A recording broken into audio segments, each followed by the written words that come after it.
VPN ban in India आपने जो है वो अभी न्यूज़ सुनी होगी या आज एकदम एक दो पहले दिन से आते शुरू हो गई है। और ये जो है वो पार्लियामेंट कमेटी ने जो है वो एक प्रस्ताव किया है कि जो है वीपीएन को इंडिया में बैन किया जाना चाहिए। तो आज की इसमें हम इसी के बारे में बात करने वाले कि एक्चुअली ये क्या सिनेरियो है, वीपीएन किस लिए बैन होने वाला है, इसके पीछे क्या रीजन है, और एक सिंपल फंक्शन देखेंगे कि कैसे वीपीएन वर्क करता है और कैसे, और क्या सचमुच ये वीपीएन बैन हो पाएगा या इंडिया में, सारी चीजों पर आज की शो में हम डिटेल में बात करने वाले हैं। तो विदाउट एनी वेस्टिंग टाइम चलिए हम वीडियो को शुरू करते हैं। तो अभी तक न्यूज़ कुछ फिक्स नहीं है कि वीपीएन बैन होगा या नहीं, या फिर होगा तो कब होगा, किस टाइप से वीपीएन बैन होगा, फ्री होगा या फिर पेड वाले बैन होंगे या फ्री वाले ही सिर्फ होंगे या फिर सारे के सारे बैन होंगे। अभी तक कुछ ना कुछ फिक्स नहीं है, पर बैन होने की चांसेस है, ऐसी न्यूज़ आने वाली है। तो बात करते हैं कि किस लिए बैन होने वाले हैं। उससे पहले थोड़ा सा जान लेते हैं कि वीपीएन थोड़ा कैसे वर्क करता है वो। तो इन शॉर्टली अगर बताऊं तो वीपीएन एक गेटवे प्रोवाइड करता है किसी भी एक थर्ड पार्टी वेबसाइट जो कि आपके कंट्री में बैन है, या फिर वो एक रिस्ट्रिक्टेड एरिया के लिए अगर हमें उस वेबसाइट या फिर उस सर्वर को विजिट करना है तो वीपीएन एक गेटवे बन जाता है जिसके थ्रू हम उसे विजिट कर सकते हैं एनोनिमसली, और किसी को पता भी नहीं चलेगा कि हमने ब्लॉक होते ही वेबसाइट को भी विजिट कर दिया। एक सिंपल फंक्शन इस टाइप से वीपीएन चलता है, जैसे कि हम जो वीपीएन जो पबजी में यूज़ करते थे, जब पबजी बैन हुआ था तब सेम ही वीपीएन का इस्तेमाल जो है वो ऐसा ही होता था। फॉर एग्जाम्पल के लिए अगर मैं बताऊँ, समझ लो एक पार्टी चल रही है और पार्टी के लिए लिमिट है 30 एज, मतलब 30 के ऊपर सारे के सारे जो है वो पर्सन होने चाहिए ऐसे पार्टी के। आपकी एज है 18 एज और आपको वो उस पार्टी में जाना है, तो आपको किस चीज़ की ज़रूरत पड़ी? ऑब्वियसली एक लुक जो कि 30 एज के पर्सन के जैसा दिखता है, और इसके लिए आपको दाढ़ी मूछ वगैरह ला के वो जाना पड़ेगा पार्टी में। वैसे ये आइडिया थोड़ा ख़राब है, पर एक सिंपल एक एग्जाम्पल बता दो क्या है। समझ लो आप ऐसा कर जाते तो आप पार्टी में एंटर कर सकते हैं एकदम ऐसे ड्रेसअप वगैरह करके, जैसे पिक्चर वगैरह में दिखाते हैं उस टाइप का। सेम थिंग एक वीपीएन करके दे देता है। समझ लो आपका जो इंटरनेट है, आपको एक वेबसाइट पे विजिट करना है A to B, आप है ए वाला पर्सन और आपको जाना है बी इस वेबसाइट पे, और बी एक वैसी वेबसाइट है जो कि आपके कंट्री ने बैन कर दी है। समझ लो हम इंडिया में थे तो इंडिया में कोई वेबसाइट वो बैन है, यहाँ पे समझ लो बी एक ऐसी वेबसाइट है जो कि एक स्पेसिफिक रीजन के लिए ही सिलेक्टेड है। तो हमें उस वेबसाइट को अगर विजिट देना है तो हम अगर डायरेक्टली जाएंगे तो हमें उसकी विजिट नहीं दे सकते, क्योंकि वो रिस्ट्रिक्टेड है हमारे कंट्री के थ्रू या फिर उस एरिया के थ्रू रिस्ट्रिक्टेड है।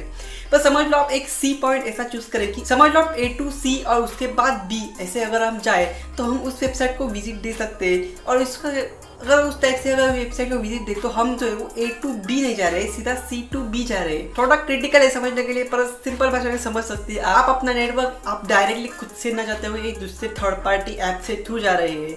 वीपीएन जो उस एरिया का है तो उस वेबसाइट को भी ऐसा लगेगा कि वो पर्सन जो है वो उसी एरिया का है, पर वो पर्सन थोड़ा दूसरे एरिया का होगा, वो वीपीएन के थ्रू उसका नेटवर्क डायरेक्टेड होकर उस वेबसाइट के थ्रू गया होगा। और यही सेम चीज़ करता है वीपीएन। वीपीएन एक आपको एक गेटवे प्रोडक्ट करता है किसी भी दूसरे ऐसे एनोनिमसली जाने का, मतलब आप अपनी आइडेंटिटी छुपा के एक दूसरी वेबसाइट या फिर किसी भी सर्वर को विजिट दे सकते हो एज अ वीपीएन। और यही रीजन बन जाता है वीपीएन का बैन होगा, क्योंकि इसके ऊपर जो है बहुत सारी इलीगल चीज़ें हो जाती है, क्योंकि पर्सन की आइडेंटिटी जो है वो एनोनिमस रहती है। और मोस्ट ऑफ वीपीएन जो हम यूज़ करते हैं जो फ्री में होते हैं वो लॉक्स नहीं रखते। लॉक्स मतलब एक हिस्ट्री रजिस्टर नहीं रखते कि कौन आया कहाँ पर चला गया, ऐसा कुछ नहीं करते। सिर्फ गेटवे दे देते हैं और जहाँ पे आए वो जा देता है, ऐसा हो जाता है। तो इसलिए जो है वो कौन है उसे बैक ट्रेसिंग करना पॉसिबल नहीं हो जाता। मोस्ट ऑफ जो फ्री होते हैं वो ऐसे ही लॉक्स नहीं रहते, कुछ पेड होते हैं वीपीएन वो इसका लॉक्स रखते हैं, पर सारे के सारे नहीं रखते। और इसी वजह से कुछ इलीगल चीज़ें भी हो सकती है इस वीपीएन को यूज़ करते हुए। ये एक रीज़न बन जाता है कि जो वो वीपीएन को बैन कर दिया जाने वाला हो सकता है इंडिया में। सेम चीज़ यही नहीं है कि सिर्फ इलीगल चीज़ें ही वीपीएन के थ्रू होती है। कुछ ऐसी कंपनी है जो वीपीएन का इस्तेमाल आपके खुद के कॉन्फिडेंशियल फाइल्स को ट्रांसफर करने के लिए या फिर अपने एम्प्लॉयज़ के लिए इसका इस्तेमाल कर देते हैं, क्योंकि वजह से जो एम्प्लॉय है वो सिक्योरली लॉग इन कर पाए उनके ही सर्वर के थ्रू, और कोई भी अंदर मतलब जो है वो कॉन्फिडेंशियल सारी चीज़ें रखे। तो इससे जो वीपीएन का थोड़ा सा इस्तेमाल हो जाता है। अब आई डोंट नो वीपीएन को कब बैन होगा या फिर नहीं, पर एक न्यूज़ आई है कि हो सकता है। वैसे ये रीज़न है जिसकी मतलब जो इसका फंक्शन जो मतलब जैसे वर्क करता है इस हिसाब से जो है वो इसका बैनिंग हो सकता है। अब बात आती है कि क्या हम वीपीएन को भी एक पबजी की तरह यूज़ कर सकते हैं क्या, क्योंकि पबजी को हमने वीपीएन के थ्रू एक्सेस कर लिया था। वैसे वीपीएन को कोई एक्सेस कर सकता है क्या अगर बैन होने के बाद भी?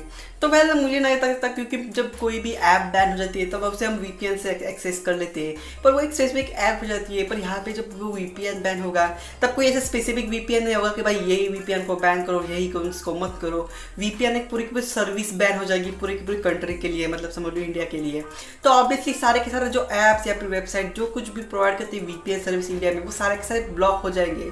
आई थिंक जब वही ब्लॉक हो जाएंगे तो एक्सेस करने के चांसेस नहीं होंगे आई थिंक वीपीएन के लिए।